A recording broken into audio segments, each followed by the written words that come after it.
ఓం సుబ్రహ్మణ్యేశ్వర స్వామియే నమః. పుట్టలో పాలు వేసినప్పుడు చదువుకోవలసిన శ్లోకం. రేపు వచ్చే చవితిని నాగుల చవితి అంటారు. కార్తీక మాసంలో శుక్ల చవితిని నాగుల చవితి అని పిలుస్తారు.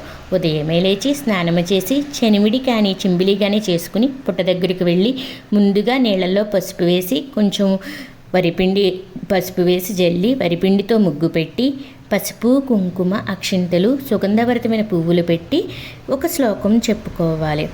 హే స్వామినాథ కరుణాకర దీన బంధో శ్రీ పార్వతీ సముఖ పంకజ పద్మబంధో శ్రీ సాదిదేవగణ పూజిత పాద పద్మ శ్రీవల్లీసనాథ మమ దేహి కరావలంబం అని స్వామిని ప్రార్థించి, నన్నేలు నాగన్న నా కులము నేలు, నన్నేలు నాగమ్మ నా ఇంటి నేలు, నన్నేలు నాగన్న నా కన్నవారి నేలు, పడగ తొక్కితే పగవాడు అనుకోకు, నడుము తొక్కితే నావాడు అనుకో, తోక తొక్కితే తొలుగుచూపొమ్ము, ఇదిగో నూకనిచ్చిదము మోకలనిమ్ము, పిల్లల మోకనివ్వు స్వామి అని పుట్టలోని నాగేంద్ర స్వామి లేచి రావయ్యా, గుమ్మపాలు తాగి వెళ్ళిపోవయ్యా, చెలిమిడి వడపప్పు తెచ్చితామయ్యా, 1000 దండాలు 1,000,000 దండాలు పుట్టలోని నాగేంద్ర స్వామి అని చెప్పుకుని ప్రార్థించుకుని వంశాభివృద్ధి కొరకు ఈ నాగుల చవితి పండుగ చేసుకుంటాము.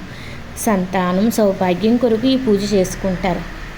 ఏ ప్రాంత ఆచార సాంప్రదాయాలను బట్టి స్వామికి తేగ కానీ ఆవు పాలు కానీ పుట్టలో వేస్తారు. చెనిమిడి చింబిలి ఆవు పాలు పుట్టలో వేస్తారు.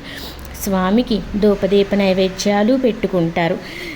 ముందు రోజే బియ్యము నానబెట్టుకుని మరునాడు ఉదయం శుభ్రపరుచుకుని బియ్యము ఆడి జల్లించుకుని అందులోనే కొంచెం నూకలు తీసుకుని పక్కన ఉంచుకోవాలి. జల్లించిన పిండిలో కొబ్బరి బెల్లము నెయ్యి వేసి కలుపుకోవాలి. ఇది చెనిమిడి కింద చేసుకుని నైవేద్యంగా పెడతారు. చింబిలి కూడా చేసి పెట్టుకుంటారు. వడపప్పు నైవేద్యం పెడతారు.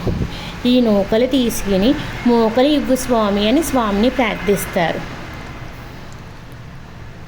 అంతేకాక స్వామికి ధూపదీప నైవేద్యాలు పెట్టుకుని హారతి ఇచ్చి అవకాశాన్ని బట్టి 3 కానీ 5 కానీ 7 కానీ